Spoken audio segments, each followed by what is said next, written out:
Welcome to Ambleside Flourish, brought to you by Ambleside Schools International. Calming the Troubled Heart, written by Dr. Bill St. Cyr and read by Mary Ellen St. Cyr.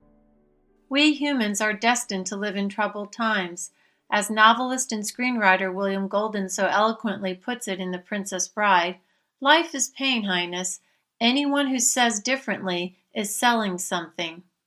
Goldman echoes the words of Jesus, who made this clear to his followers.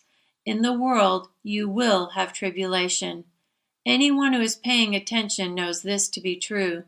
Trouble, sometimes more, sometimes less, is the norm, not the exception. The sooner one comes to accept this, the happier he or she will be. The Church has always taught, and I have come to see it as true, that in troubled times, the primary problems are inevitably troubled, disordered hearts. In no way do I deny that troubles are real. They are. And that they are often quite serious. They are. And that they need to be addressed. They often, but not always are. Indeed, every man, every woman is called to do what he or she can do to alleviate the groanings of the world. I only suggest that when one's heart is troubled, we are not very good at making things better, but tend toward paralyzation or polarization. There are neurological reasons for this. First, a brain that is negative, neutral, or stressed is about 30% less efficient than a joyful or peaceful brain. In other words, troubled brains are primed to make bad decisions. Second, when troubled and unsure how to get out of the trouble, the brain's relational circuits begin to shut down.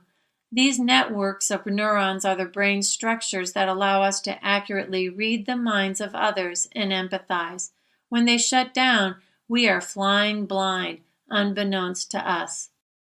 Third, when our relational circuits start shutting down as things get more distressing and we feel more alone, we start to lose the executive function of our frontal lobes.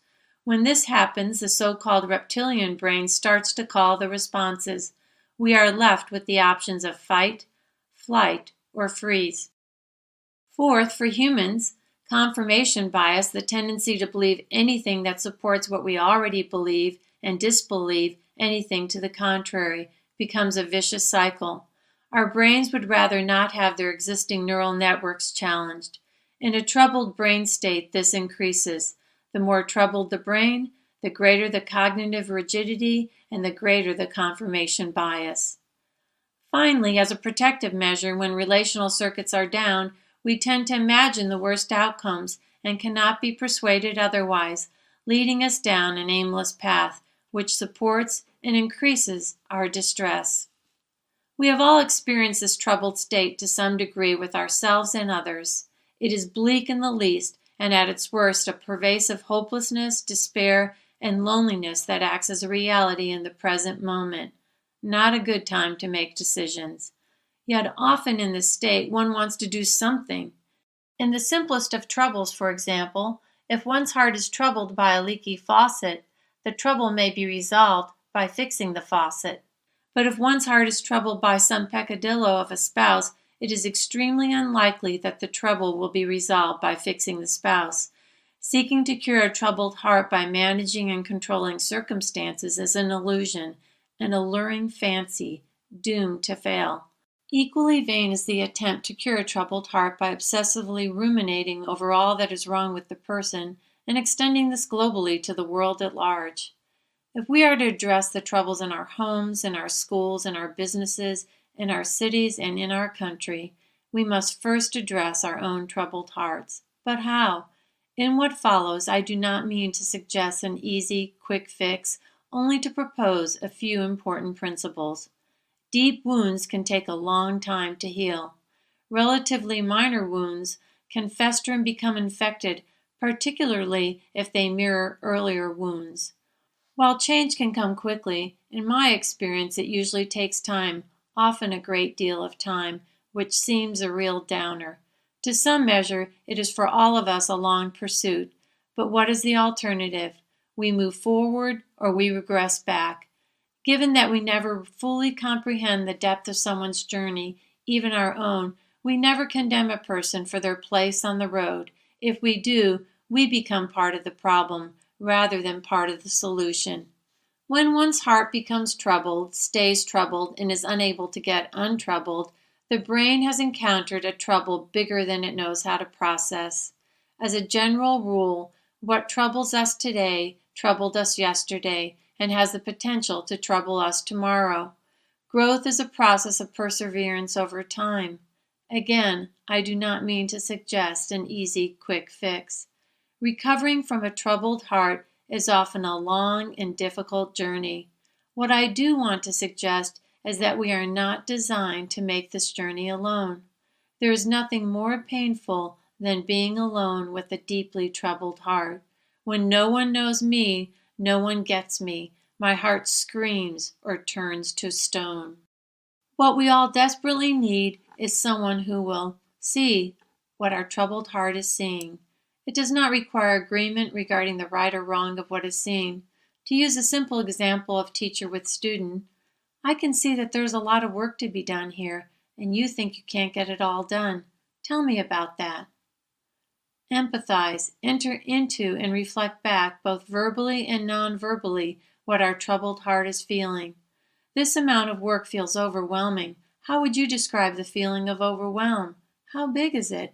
I usually feel overwhelmed in my stomach, shoulders, and face. Where do you feel it?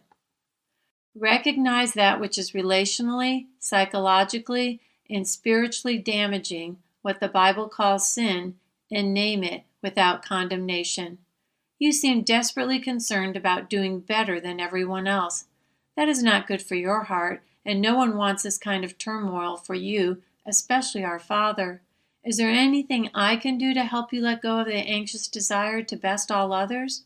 Could we ask God to help you let it go? Facilitate our appreciation and thanksgiving. It seems that for a while now your attention light has been focused on that which overwhelms. For a few moments, would you be willing to give your troubled heart a break by remembering and giving attention to a time, place, person, or thing for which you felt appreciation and thankfulness? Describe this time. How would you describe the feeling of appreciation? Give us the gift of sacred presence. Sacred presence is a way of being with another that is difficult to describe. Best to remember a time and a place when your heart was troubled and someone was truly present. What was it like? What would it be like to be present to another? We are meant to support one another along the way, to bear one another's burdens, to ease troubled hearts. We need parents to do this for their children, teachers for students, friends for one another, husbands for wives, and wives for husbands. The more skilled we become at doing these, the less troubled will be the hearts of our children, teachers, friends, husbands, and wives. And yet there's still another way, not better so as to replace, but to amplify, augment, raise to a greater fullness. Jesus said to her, "Everyone who drinks of this water from the well will be thirsty again, but those who drink from the water that I will give them will never be thirsty. The water that I will give will become in them a spring of water gushing up to eternal life." For many, these are just words, but to those who have learned to drink, they are life. If a caring, mature person can bring peace to the troubled heart, how much more the God, the Father of our hearts. But like all forms of intimacy, to drink spiritual life is a learned skill. While at times God breaks into a troubled heart with overwhelming grace, the norm is that His grace beckons us to pursue, to hunger and thirst for Him.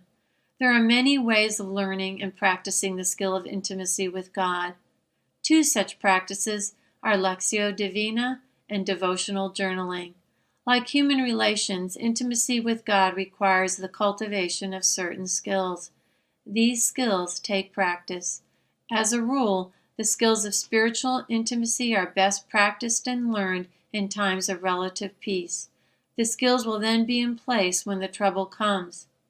One of the great trouble multipliers is the illusion of a quick and simple fix.